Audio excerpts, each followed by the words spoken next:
1976 metric second ডিভিশনে pass করেছি। ভাই যেমন how the king got the correct answers of his questions.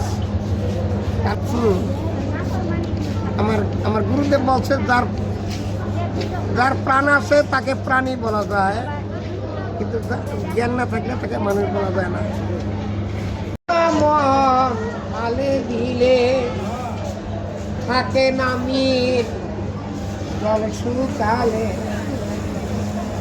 কি হবে আর মাথার দিলে,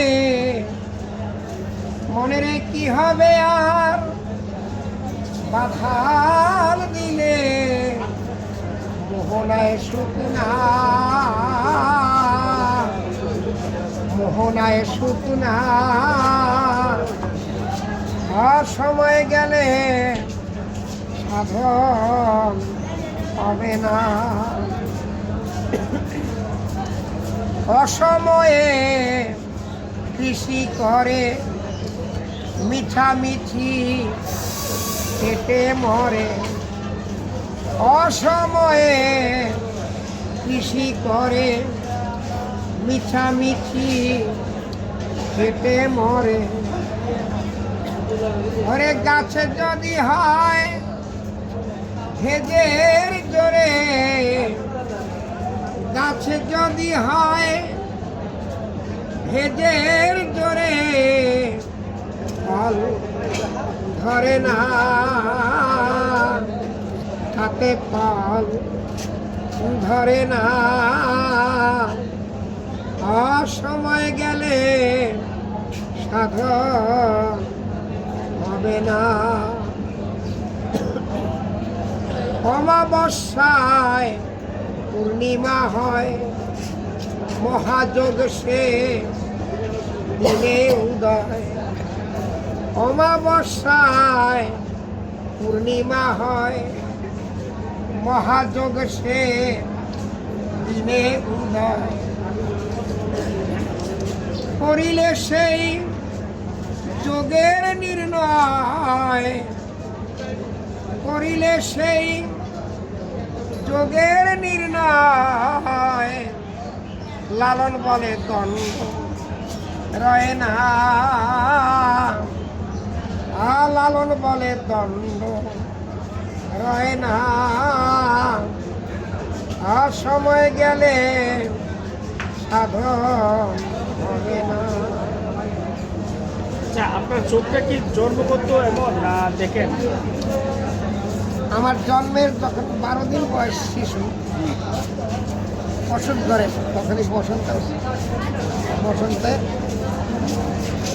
এক পাশে মেয়েটা ছোট করে শিশু। আর দৃষ্টিশক্তি ফিরে পান নাই? না, চোখের মনে খাইয়ে গেছে, পড়িয়ে গেছে। ও মানে একেবারে অন্ধ। আপনাদের হাঁটেন মানে অনুমান করে না, জি, কারো বা সাহায্য নেই করেন না হাঁটেন? এমনি স্টেশনে কোনো সাহায্য নেওয়া লাগে না। মানে এটা আপনার ধারণা হয়ে গেছে যে Bhairab railway station.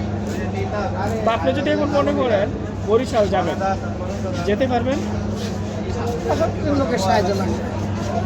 Long journey হলে লোকের সাহায্য লাগে। তো দাদু, আপনার সাথে অনেক কথা বললাম, ভালো লাগছে। তাছাড়া আরও একটা জিনিস রয়ে গেছে, এটাও নেন। বলেন। আমি আমার জন্মের পরে 12 বছর পরে আমার বাবা মারা যায়। 14-15 বছর বয়সে আমি অন্ধদের স্কুলের সন্ধান পাই। ওইখান থেকে আমি বরিশাল অন্ধ স্কুল থেকে মেট্রিক সেকেন্ড ডিভিশনে 1976 মেট্রিক সেকেন্ড ডিভিশনে পাস করেছি। ভাই, আপনাদের শিক্ষিত একজন মানুষ, অন্য কাজ করতে পারতেন। অন্য কাজ অন্ধরা তো কিছু শিখাইলে হাতের কাজটা করতে পারে। আপনার হাতের কাজ কি কি পারেন? আমি পারি না বর্তমানে কিছু, সব ভুলে গেছেন যা শিখছিলেন? না, কিছু শিখছি না। আচ্ছা, আমি একটা জিনিস জানার খুবই আগ্রহ। আপনি অন্ধ মানুষ, হ্যাঁ, মেট্রিক পাস করছেন, আপনি কিভাবে লিখতে পাস করছেন? এটা একটু ধারণা দেন তো, এটা বুঝি না আমি। এটা হলো আমাদের লেখাপড়ার সিস্টেমটার নাম হলো ব্রেইল সিস্টেম। ব্রেইল, BRAILL, এটা জানি আমি। Braille system. ব্রেইল সিস্টেমের লেখাটা আর এই কাগজ মোটা মোটা কাগজে এই ব্রেলের সাথে কাগজটা ফিট করলে লোহার একটা সুইচের মতো আছে, এরকম টক করে ঘরে ঘরে দিলে ওই পাশ দিয়া সরিষার গোটার মতো ফোঁটা ওঠে। ওই কয় ফোঁটায় কী হয় এরকম একটা ট্রেনিং দেওয়া হয়। তো 6টা ফোঁটার মধ্যে 1 2 3 4 5 6 এর মধ্যে কোন সে ফোঁটাটা রাখলে কোনটা বাদ দিলে কী অক্ষর হবে, এরকম যেমন 1 3 ক। 6-এর মধ্যে 1-এর ঘর আর 3-এর ঘর 2টা ফোঁটা হইলে সে ফোঁটা 2টাকে 1 2 বলা যাবে না, 1 3 এরকম। 4-এ 6 খ 1 1 2 4 5 ঘর এরকম, মানে কোনটা রাখলে কোনটা বাদ দিলে কী অক্ষর হবে এরকম একটা ট্রেনিং আছে আমাদের। পরে পড়ায় একই, আপনারা যে বই পড়েন আমরা ওই বই পড়ি, তো আপনাদের বইটা আমরা ওই সিস্টেমে লিখতে পারি।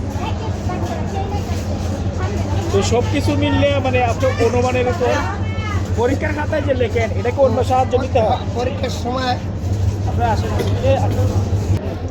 মাস্টাররা যে পরীক্ষাটা নেয় ওটা আমরা হাতে কলমে দেই। পরে যখন বোর্ডের পরীক্ষা হয় তখন ক্লাস 8-এর ভালো একটা সাইটের মানুষ ছাত্র, ক্লাস 8-এর একটা ছাত্র দেওয়া হয়, একজন ছাত্রদের ওই কোশ্চেনটা পড়িয়ে শোনায়, আমরা উত্তর দেই, ও লেখে। তাই যেমন how the king got the correct answer of his questions. আপনি গড ব্লেস ইউ। আচ্ছা আপনার কি সরকারিভাবে কোনো প্রতিষ্ঠান থেকে ভাতা পাই, ভাতা ভাতা পান? ওই 3 মাস পরে পরে 2,500 করে দেয়। এমনিতে কি কোনো সরকারি কোনো প্রতিষ্ঠানে আপনারা ডাকে নাই? প্রতিষ্ঠানে যেহেতু আপনি শিক্ষিত একজন প্রতিষ্ঠানে মানুষ। তো বহু লোক, আমার মতো এরকম বহু শিক্ষিত আছে, তো তারা তাদের ভাগ্য, মানে ওখানে কোনো সিকিউরিটি দিয়ে নেয় না সরকার, তোমার লেখাপড়া শিখেই যে তোমাকে চাকরি দিতেই হবে এমন কোনো কিছু কবুল করিয়ে নেয় না। আমি লেখাপড়ার প্রতিষ্ঠান খুলছি, এটা করছে আইয়ুব খান আর কি। প্রতিষ্ঠান খুললাম, তুমি জ্ঞান অর্জন করো, তোমার ভাগ্য ভালো থাকলে চাকরি হইতে পারে। কিন্তু তো কথা হলো এভরিবডি শুড অ্যাকোয়ার নলেজ, প্রত্যেক মানুষের জ্ঞান অর্জন করতে হয়। তুমি ভিক্ষাই করো আর যে কোনো কাজই করো, জ্ঞান অর্জন করে তুমি কারোর সাথে বেয়াদবি করতে পারত না, কারোর সাথে দুর্ব্যবহার করতে পারত না, সবার সাথে নম্র ব্যবহার করতে হবে, এরকম এটা একটা জ্ঞানের দরকার। আমার গুরুদেব বলছে যার প্রাণ আছে তাকে প্রাণী বলা যায়, কিন্তু জ্ঞান না থাকলে তাকে মানুষ বলা যায় না। আচ্ছা, কাজ করি। ঠিক আছে।